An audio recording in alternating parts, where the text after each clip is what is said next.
নমস্কার, আমি তনুশ্রী। ভয়েস টেকের পর্দায় আপনাদের সকলকে স্বাগত জানাচ্ছি। আজকে আমরা চলে এসেছি রাজারহাট নিউ টাউনের রবীন্দ্রতীর্থ মেলা প্রাঙ্গণে। এখানে দৃষ্টি ফাউন্ডেশনের উদ্যোগে গ্রামীণ মহিলাদের স্বাবলম্বন মেলার একটি প্রদর্শনী আয়োজন করা হয়েছে, যেখানে মহিলারা বিভিন্ন জেলা থেকে বিভিন্ন মহিলারা এসে তাদের হাতের কাজের যে পসরা দেখাচ্ছেন।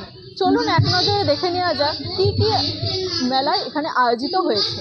গত 27শে ফেব্রুয়ারি বৃহস্পতিবার রাজারহাট নিউ টাউন বিশ্ব বাংলা গেটের কাছে রবীন্দ্রতীর্থ মেলা প্রাঙ্গণে অনুষ্ঠিত হয়ে গেল দৃষ্টি ফাউন্ডেশনের উদ্যোগে এক গ্রামীণ স্বাবলম্বন মেলা। রাজ্যের বিভিন্ন প্রান্তের মহিলারা ওখানে নিজেদের বাড়িতে তৈরি হাতে বানানো জিনিসের সামগ্রী নিয়ে স্টল দিয়েছিলেন। স্টলগুলিতে সকালের দিকে চড়া রোদের কারণে মানুষের চাপ কম থাকলেও বিকেলে হওয়ার সাথে সাথে মানুষের ভিড় বেড়েছে চোখে পড়ার মতো। হোমমেড কেক, চানাচুর, চিড়ে, মুড়ি, নিমকি এবং গৃহস্থলের অন্যান্য জিনিস যেমন ফিনাইল, ডিটারজেন্ট পাউডার, সাবান ও বেতের তৈরি বিভিন্ন রকম বাক্স, মহিলা ও শিশুদের বিভিন্ন রকম জামা কাপড় স্টলগুলিতে বিক্রি করা হচ্ছে।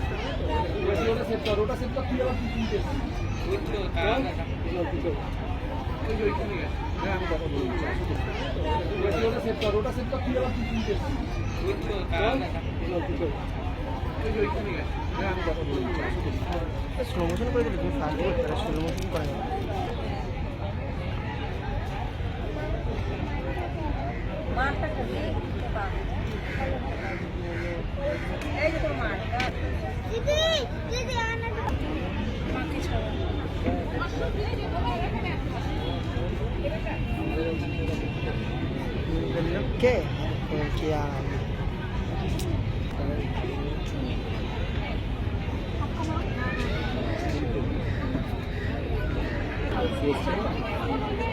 সুষমা সর্দার।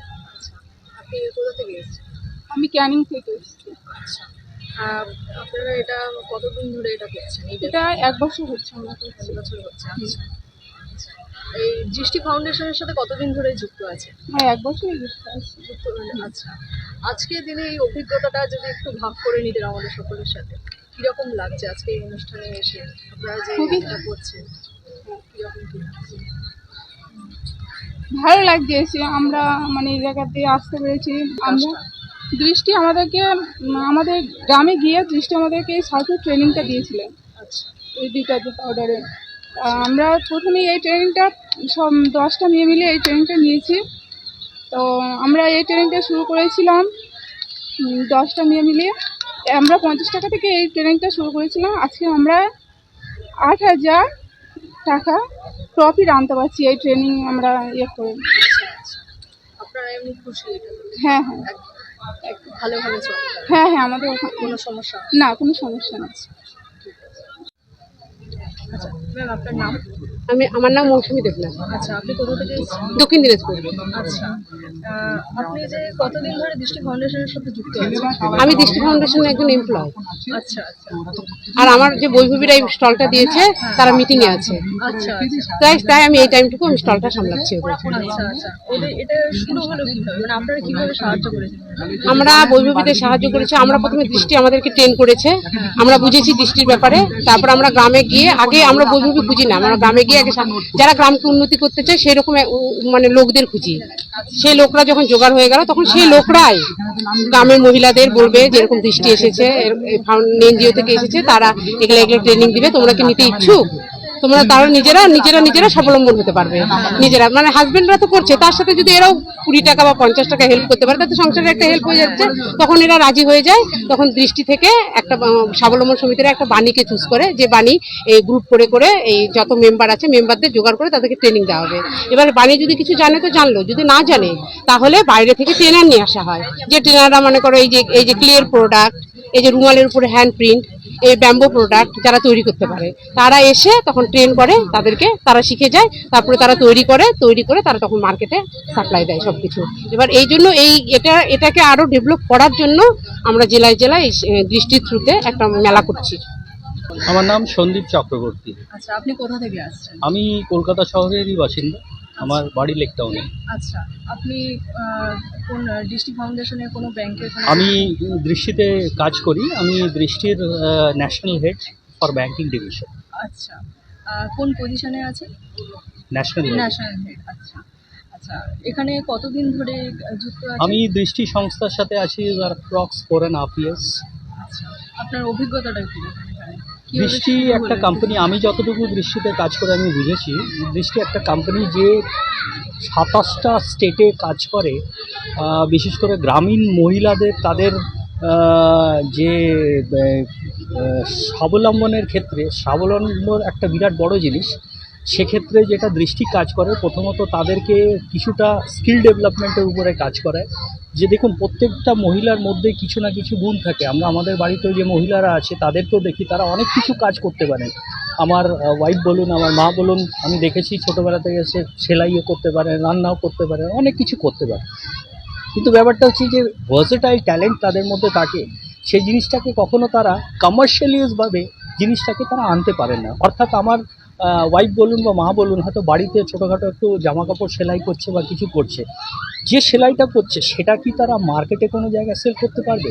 হয়তো তার সেলাইয়ের কোয়ালিটিটা বা দ্য প্রোডাক্ট যেটা বানাচ্ছে সেটা হয়তো not up to the mark to sell it commercially in the market. সেক্ষেত্রে দৃষ্টি যেটা করছে, এই যে সমস্ত মহিলার মধ্যে অনেক রকমের ট্যালেন্ট আছে, সেই ট্যালেন্টটাকে যদি একটুখানি স্কিল ডেভেলপমেন্ট করে একটা লেভেল পর্যন্ত আনা যায়, যাতে তারা যে প্রোডাক্টগুলো বানাবে সেই প্রোডাক্টগুলোকে মার্কেটে তারা সেল করতে পারে এবং সেল করে তার থেকে কিছু পয়সা উপার্জন করতে পারে, দৃষ্টি সেই ক্ষেত্রে লোকজনকে সহযোগিতা। আমি মুর্শিদাবাদ থেকে এসেছি। আচ্ছা, আজকে দৃষ্টি ফাউন্ডেশনের সাথে আপনি কতদিন ধরে যুক্ত আছেন? অ্যাকচুয়ালি আমি এই ধরনের এই রিলেটেড কাজের সঙ্গে যুক্ত। আচ্ছা এই যে মহিলারা যেভাবে তাদের অর্থনৈতিক উন্নতির জন্য যেভাবে তাদের নিজের হাতের তৈরি জিনিসগুলো বিষমুক্ত অনেকে খাবার পাচ্ছে, মশলা বা বিভিন্ন কিছু পাচ্ছে, এটা আমাদের কাছে সবথেকে বড় ব্যাপার। একদিকে যেমন মহিলাদের কিছু অর্থনৈতিক উন্নতি হচ্ছে, অপরদিকে মানুষ, আমরা সাধারণ যারা কেনাকাটা করছি তারাও কিন্তু বিষমুক্ত জিনিসটা পাচ্ছে। এটা ভীষণ অবশ্যই ভালো লাগছে আমাদের। আচ্ছা, এই জিনিসটাকে আপনার কিভাবে দেখছেন যে এই যে দৃষ্টি ফাউন্ডেশন যে উদ্যোগটা নিচ্ছে, যে সব মহিলাদেরকে নিজেদের স্বনির্ভর করছে এখনকার দিনে, মানে বুঝতেই পারছেন স্বামী স্ত্রী দুজনে ইনকাম করছে, এই জিনিসটাকে আপনার কিরকম? এটা নিঃসন্দেহে একটা ভালো দিক। আমি তাদেরকে মানে অসংখ্য ধন্যবাদ জানাচ্ছি। তারা যেন এই রকম প্রোগ্রাম এর চেয়ে আরও বেশি বড়োভাবে এগিয়ে যাক, বড়োভাবে করা হোক। এই যে আমি কেনাকাটা করলাম, ওই দার্জিলিং থেকে এসেছি, আমি চাইবো যে সারা রাজ্যের বিভিন্ন জেলা থেকে বিভিন্ন রকমের জিনিসপত্র নিয়ে এসে তাদের হাতের তৈরি জিনিসগুলো একত্রিত করে যাতে বিক্রয় করতে পারে এবং সেটার অ্যাডভার্টাইজমেন্টটাও যেন বেশি হয়, সারা রাজ্যের মানুষ, শুধু বিভিন্ন জেলাও যেন জানতে পারে যে না, এই একটা জায়গায় কলকাতার বুকে এত সুন্দরভাবে একটা ছোট্ট জায়গার উপরে যেভাবে মেলাটা হচ্ছে, নিঃসন্দেহে এটা একটা ভালো ব্যাপার। স্টলে মহিলা উদ্যোক্তাদের সঙ্গে তারা আলোচনা সভায় বসেন এবং সেখানে তাদেরকে আগামী দিনে নিজেদের ব্যবসাকে এগিয়ে নিয়ে যাওয়ার জন্য পরামর্শ দেন। Whether it's over a smaller period of time or a longer period of time, it doesn't really matter how long it takes. You need a plan to keep moving forward. তো মানে এটাতে এটাই উনি বোঝাতে চাইলেন যে প্ল্যান তোমাকে করতে হবে, অথবা করতে হবে আগে বাড়ার জন্য। So, any questions? এবং সম্পূর্ণভাবে উদ্যোক্তাদের পাশে থাকার আশ্বাস দেন। প্রদর্শনী মেলার পাশাপাশি রবীন্দ্র তীর্থ মেলা প্রাঙ্গণে একাধিক সাংস্কৃতিক অনুষ্ঠানের আয়োজন করা হয়েছিল। শিশু থেকে শুরু করে অনেকেই তাদের নিজস্ব প্রতিভার বিকাশ তুলে ধরে সকলের সামনে। উপস্থিত দর্শকরা এবং দৃষ্টির কর্তারা অনুষ্ঠানে অংশগ্রহণকারীদের উৎসাহ প্রদান করেন। একটা ভালো অনুষ্ঠানের মধ্যে দিয়ে দিনটি সমাপ্তি হয়।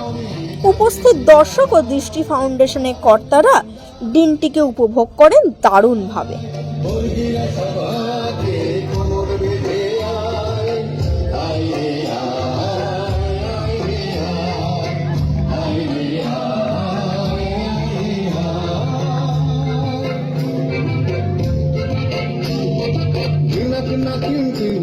এই বাজারে টানবি না, আজ সবার মিলন দিনা, এমন জীবন দেখা যায়।